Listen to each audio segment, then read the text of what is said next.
I'm feeling sad. Are you? Yeah, and I hate feeling sad. Yeah? You rather Yeah. just feel what? I'd rather feel like myself, which is positive and Mm. happy and excited, and this feeling of like down and despair, and I don't, it's like way too out of my comfort zone. So today, I'm a 3 to 9er. I'm not a, 1 to 10er. I'm, So today we're going to talk about an emotional range and why that is crucial for your individual and relational health. Hi, my name is Dr. Assael Romanelli, and I'm Galit Romanelli. and this is the Potential State. And today we're going to talk about what's your emotional range. So we like to talk about the emotional range ranging from 1, which is deep despair, and 10, which is extreme joy and ecstasy. And what I've noticed in the clinic, and I also have noticed about myself, is that a lot of people are living in the 4 to 6. We call them 4 to 6ers. They live in the range. They don't feel too high. They don't feel too low. And they're just kind of surviving. They're functioning. Or as one client told me, he lives between the 40s in the football metaphor, not close to any end zone. They're kind of numb. They're numb. They're emotionally numb. And I've noticed there's 2 types of 4 to 6ers. There are 4 to 6ers that grew up in violent or emotionally volatile homes, and they decided, I don't want that. I'm just going to narrow myself and numb myself.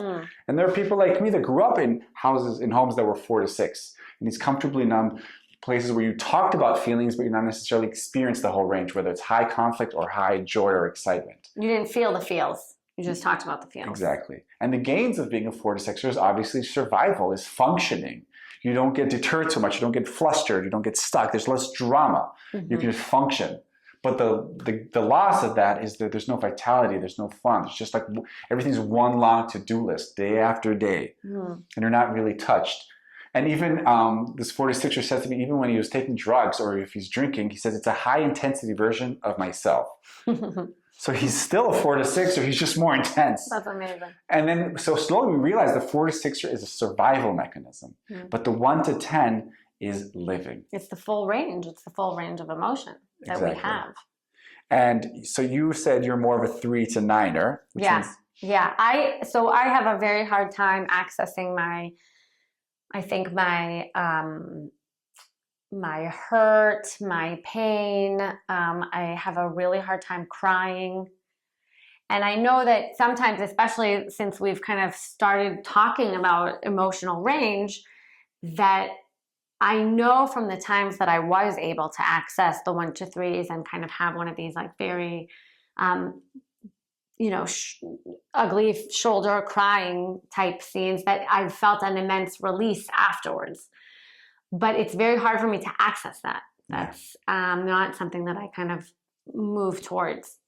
And I can see the gains of having that release, of feeling that release, kind of. There's almost like a clarity, I feel like, after like a really good cry, like you really feel the wave of like the cloud of emotion and tear pass you. And if we talk about kind of the cycles of emotion, I feel like with a really good, healthy cry, I've felt it. That's where I can really, like my K really feels it. But it's very hard for me to get there. And I'm not comfortable getting there. And I know that that's kind of closed me off from the full range of experiences. And I know for me, as a 2 to 6 or 2 to 7, is like I'm very familiar with the pain, despair, and all of that, but it's the joy that's harder for me to feel. And a lot of times we said it's a scale, but actually it's a circle. So the 1 to 10 are connecting. And the beautiful example of that is laughing and crying at the same time. And oftentimes in the clinic, it's those moments where we hit a deep despair and we just let it be, and we kind of embrace it. There's this natural laugh. Or in improv, we say to people, go through all the emotions. At the height of joy, there's going to be fear or whatever. And then the height of fear, if you surrender the fear, the next thing is going to be ridicule. There's always another feeling behind that feeling. Yeah. And for a lot of people, and I remember once working with a person who was a 2nd generation 4 to 6er, and he's like, why? Why would I want to feel more pain? Yeah. I'm happily just functioning. I'm still not convinced. Right. But then I said to him, but you're also not feeling joy. And you can reference the episode on the key to your joy is in your pain, but you're not feeling.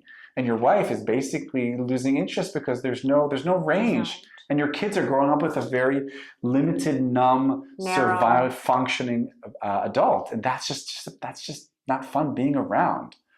I also think it's not, we're put on this earth to live to our fullest. And part of living to our fullest means, feeling all the feels. And that's being vulnerable and being joyful and being, scared. And like there's a lot of vitality that runs through all those emotions. And when we narrow and limit ourselves, then we're basically bots. Exactly. And in reference to the episode, feelings is what makes us human. So how do we do this? How do we expand the range, especially when I don't have that? If I'm a 4 to 6 or a 3 to 7, or in my case, a 2 to 6, or how do I expand that range? So the first of all is to realize that.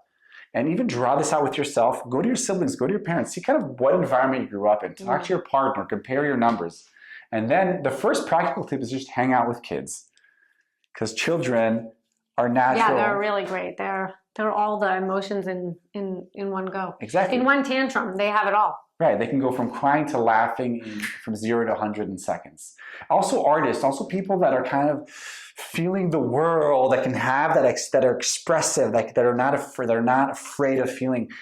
Be with those people, hang out with these, whether it's children, artists, therapists. And it might be that you find one person that feels, that's in the higher numbers than another person that's on the lower numbers. Yeah. I think that it's just a matter of experiencing and seeing how other people experience those ranges. Exactly. I remember once I was working with a man and he was really good at it was like a 1 to 5. And I said, why don't you start expressing some joy? And in the beginning it was very fake to him. It was like, yeah. But after a while, it slowly softened up. So how do you expand? So there's 2 ways. If you want to experience more of the 7 to 10s, the joys, then reference the episode Joy is a Verb, where we talk about that in length. And if you want to feel the 1 to 3s, if you want to start slowly feeling the despair, the pain, reference Inside Out, right? Feeling sadness. Then the tip would be baby steps. You find someone you trust, but who's not going to try to heal you, fix you, or cheer you up, and slowly touch on those more sad, on those darker feelings, and come back. Touch and come back to them.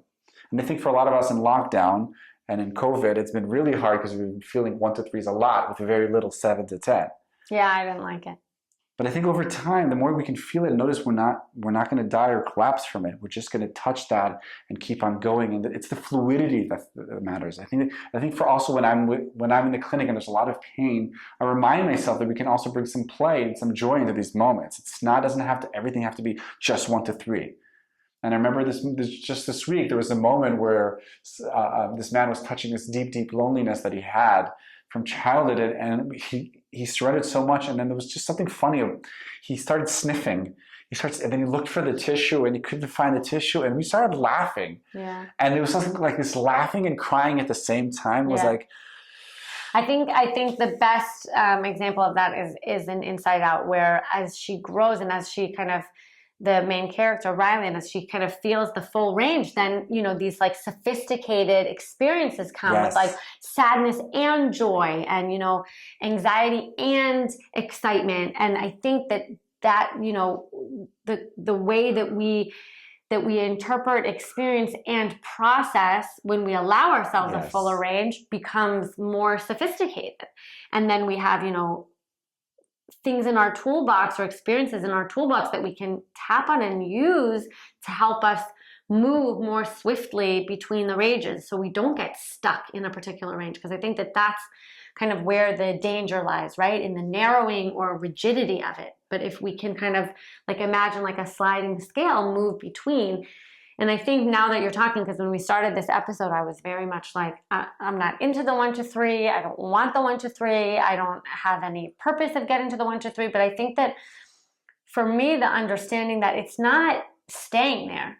It's not, setting up camp there. It's moving. It's movement. It's being able to feel emotion. Yeah. Yeah, the full range of emotion. And that, if I feel the sadness, it doesn't mean that I'm going to get stuck there.